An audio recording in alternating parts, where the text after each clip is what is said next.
Hi, I'm Miss Grace at the Central Library here in Virginia Beach, and today we're going to learn how to make a couple of different pots. We're going to learn basic pot making techniques that you would use for clay. So we're going to learn how to use and make a coil pot, a pinch pot, and a slab pot. And these are the three types of pottery that the world kind of started out with.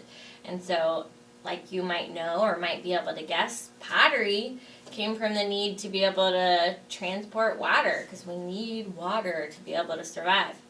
So people would live near water sources, but then they were like, I want to be able to bring it to the fire for cooking. I need something to put it in, and I need something permanent to put it in. And then later they would put food in it, they would put wine in it, they would put oil in it, and they were used to keep food safe for us to eat and water for us to drink. And so these were the first basic types of pots that they would make, and they would take clay out of the earth and they would squish it around, and these were the ways that were easiest and the ways that you could do pretty quickly and without a lot of fancy tools. So the first one we're going to learn how to do is my favorite, which is a coil pot. So you're going to start out with some dough. You can use Play-Doh, you could use modeling clay, you could use potter's clay, you could use cookie dough, you could use pie crust when you're helping out your grown-up, and you could practice your skills then. It doesn't really matter. If you want to keep it for a really long time, you probably want to use like an air drying clay or a polymer clay that you could have your grown-up help you put in the oven and kind of bake. Otherwise, we're just going to do it for fun, and then we can squash it at the end, which is kind of my favorite thing to do when I'm learning a new technique or a new skill. Make something, appreciate it, and then smash it. So the first thing we're going to do is we're going to make some coils. Coil is a fancy word for basically a lot of ropes or snakes. You probably do this with Play-Doh already when you play with Play-Doh.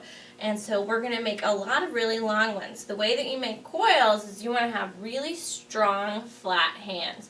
If you notice, my hand can be flat, but when I'm really engaging those muscles, it kind of pushes my fingers back. And when I touch the pads or the meaty parts of my fingers, they're really tight and strong. So you're going to make strong hands. Get your thumbs out of the way, and then you're going to roll. And we're going to do this until we have a really long coil that is not too skinny, but not chunky.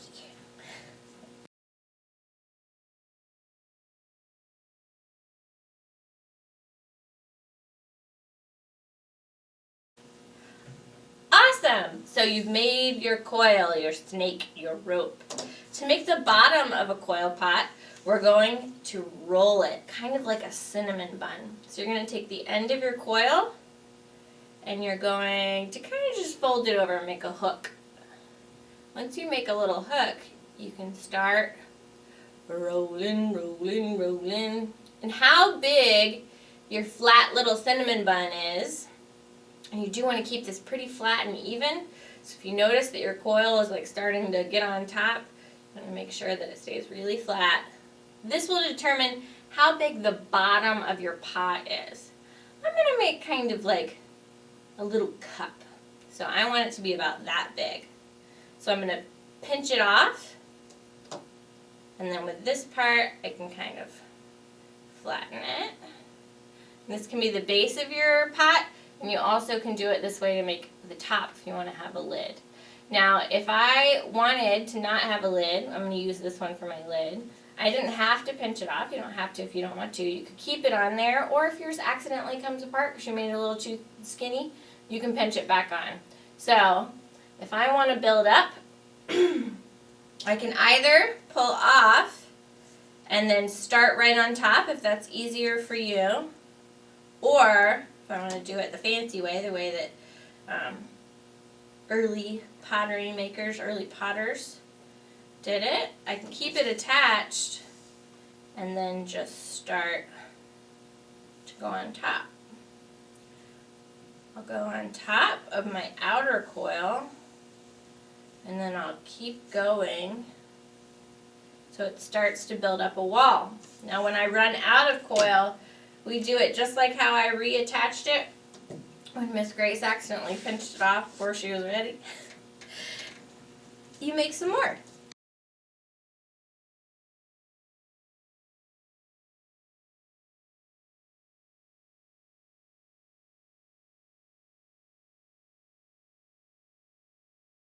Awesome. So you ran out of coil, you made some more coil.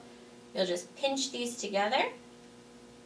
If I were doing this with potter's clay and I were going to fire it inside of a kiln or a clay oven, it gets really, really hot, I would do a method that's called score and slip. So I would take a knife or a fork and I would scratch both ends of my little coil, and then I would put some gooey mud, which is basically like watery clay, it's called slip, on both sides, and that would glue it together. But since I'm using Play-Doh, it kind of just sticks on its own. And you'll keep coiling, coiling, coiling, coiling, coiling, coiling around. And this is a coil pot. You could keep going forever. Now, you might get kind of wonky, it might get kind of lumpy, so that's up to you. But in theory, you could keep going and going and going and have a super tall pot, or I can make my cinnamon bun way wider. I could have a short fat pot. But here is a coil pot. Cool, you learned how to do your first type of pot. Now we're going to move on to our pinch pot. To do that, I need a ball of clay. So I'm going to squash my coil pot. Bye, coil pot. Okay. For a pinch pot, you want to start out with a ball. To make a ball, I'm going to get firm hands, just like I did for my making my coils, but instead of having really firm fingers, I want really firm palms. So it doesn't matter if my fingers are spread, I want really firm palms, so when I do this with my hand, if you feel the meat of your fingers, or the meat of your palm rather, it should feel really firm. And that's how you make really nice balls of dough. You also can do it between your two hands or on the table. And this is the way that you don't get, if you're making like balls of dough or balls of clay, and you notice you get kind of lots of like lumps or lines in it, it's because your fingers are probably getting in the way or things on your table, so it's important to have a clean work surface. And it's also important to get those fingers out of the way and just use the meat, the muscles in your hands. Cool. So I have a nice ball. It's not perfect, but neither am I. So I've got a ball, and to make a pinch pot, you're going to use your thumb. So you're going to take your thumb, that's the first step, and I'm going to push it in to my pot. So I'm using the palm of my hand to keep it stable, and I push it in with my thumb. And now, the reason why we call pinch pots is because we pinch the pot. So I'm going to take my thumb inside and these fingers on the outside, and I'm going to pinch. So pinch, pinch, pinch, pinch, pinch. Holding it up so you can see it better. And if you notice, my pot, the center is starting to get a little bigger. The walls of the pot, the sides of the pot, are starting to get a little more even. They're kind of getting kind of flat and tall like a pot too. And so as you work around, you want to make sure that you're squeezing with the same amount of pressure and that you're keeping your fingers and your thumb nice and strong. Your fingers and your thumb should get a little tired. Miss Grace's fingers and thumb are getting a little tired. Squeeze. And if you want, you can start to kind of add to your design of your pot. So you could squeeze and push on the inside. I can make it have like a round bottom. Use my thumb to make it have kind of a round bottom, or I could make it, I could pat with my hand. That'll make it have kind of flatter sides. So this is about the size I want my pot, but now I have this like kind of round lumpy base. And the way that you fix that is you kind of drop it. Now you don't want to slam it, you'll lose the sides of your walls, even though that might be kind of fun to do. But if I hold it in my hands like this, kind of control the way it's falling. I do this gently.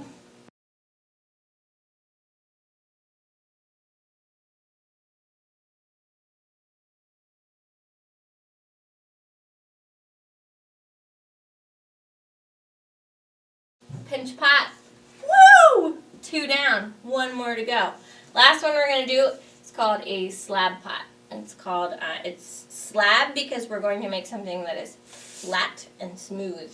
Slab. So, of course, the first thing we need to do is squash the pot.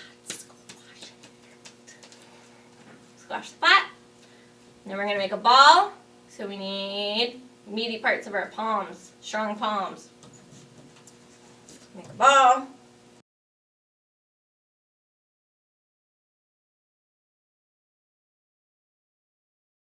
Awesome, so I have a ball. And to make my slab, you can do it a couple of ways. You can throw your slab. I don't know if that would really work with this type of clay. It works with potter's clay. But when I throw my slab, it's when I take a ball and I push it with force as I throw it at a surface. It can be very, very fun. But it also can be really wild and sometimes clay flies everywhere. The easiest way to get a slab is to use a tool. You can use a rolling pin. Your mom might have one of these, or your grown-up might have one of these used for baking. Or you could just use like a dowel or a stick. You also can use a cup. So you just need something that's smooth and kind of round, like a cylinder. And I'm going to roll out my circle. I'm going to roll it so it kind of makes like a flat oval, and then I'm going to turn it. And by rolling and turning, it kind of makes sure that I get a nice, even surface. It doesn't get too thick in any side, or it doesn't get too thin on any side or any part of it. So I've rolled out my flat surface, and I want to make the bottom of my pot. You can do this by using like a little knife or a ruler or a popsicle stick, something that you could cut out your shape with. It doesn't have to be sharp. It's clay. It's smushy. You can use something really easy like a popsicle stick to do it. But I like using a cup. So if you use a cup or a cookie cutter to kind of punch out the bottom of your shape, it makes it nice and round and uniform. So now I have the bottom of my slab pot, and it's so nice. Look at that circle. So excited about it. Cool. So I have the bottom, and now I need to make the sides. So to make the sides, I need to make another slab. I want to make a little bit bigger of a slab, and I want to make it kind of like a rectangle. So the easiest way to make a rectangle out of clay when you're rolling with a rolling pin is first to make kind of like a cube. So I want to start with flat sides, so when I roll I have flatter sides. And the easiest, I'm going to stop patting and talking at the same time so we don't get lots of banging while I talk, is you want to hold flat hands on either side, and then you want to tap. And then turn, tap, and turn.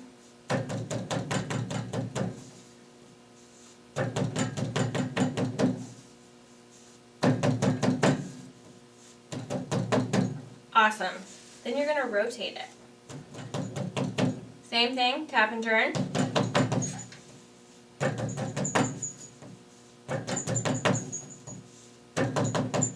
Cool.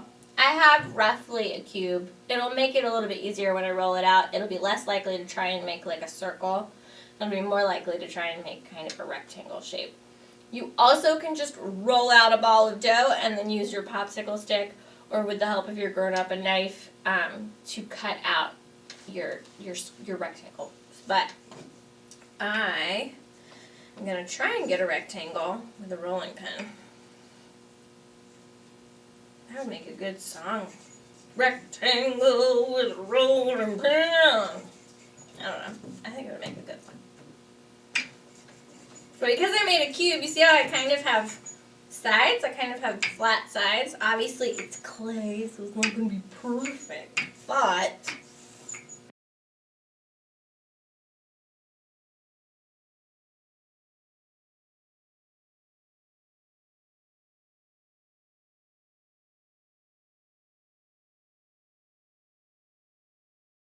once you have a rectangle, and you might want to pick it up and flip it a couple times if you don't have a protective surface down, it tends to get a little sticky, especially if you're working with like pie dough or cookie dough. It likes to stick to your surface. So I've got a flat oval, but it's more rectangular. It's closer to a rectangle than if I had just flattened out a circle. And I'm going to use that kind of tap technique that I used to make the cube to try and get a little bit of a flatter surface. You also can use your knife with your grown-up or a popsicle stick to slice a straight line if you want it to be really nice. But the thing I kind of like about clay is it's not perfect. It's kind of squishy and wonky. And I dig that because I'm kind of squishy and wonky. Cool. So I have a pretty straight line. I have my base. And then to make my pot, I'm just going to wrap it around. Oh no! It's not long enough! It's okay. I just take it off. I roll it out a little more. If I find that it's getting too thin, what you also can do is have a shorter pot. If you need it longer, you can fold it in half. So now my height is shorter. So when I wrap it, it'll be shorter. But I can get a lot more length out of it.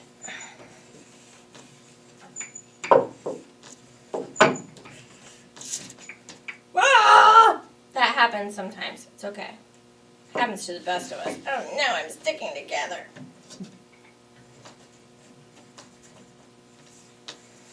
Cool.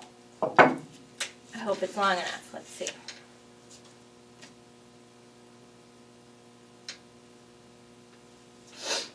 Wrapping it around. Yes! And I'll join up the sides. And I'll use that pinching technique I learned earlier to make the overlapping sides kind of even and the same. And then I'll squish it to the bottom of my pot, and voila! I have a slab pot. Slab pots are nice if you like things to be really smooth and clean and perfect. But Miss Grace's favorite is the coil pot because it's all wonky. So those are 3 types of pots. I hope you learned a lot. And with these 3 types of pots, you can go crazy. You could use your coils to make cool designs and swirls. You could use your coils to kind of make flowers or moons or any kind of shape you really want. And you could add those to the outside. You could also combine the techniques. So I could make a slab pot, and then I could use coils to decorate. Or I could make a pinch pot and then put a flat slab bottom of it instead if I wanted it to sit on top of kind of a little shelf. But the options are kind of limitless. While I was just sitting here holding it and squishing, was like, ooh, what if I made a heart pot? Because I pull up love. You could do that. But the best part, we all know, is to squish it. So I hope you learned a lot, and I'm Miss Grace, and don't forget to pop into the library. Thank you.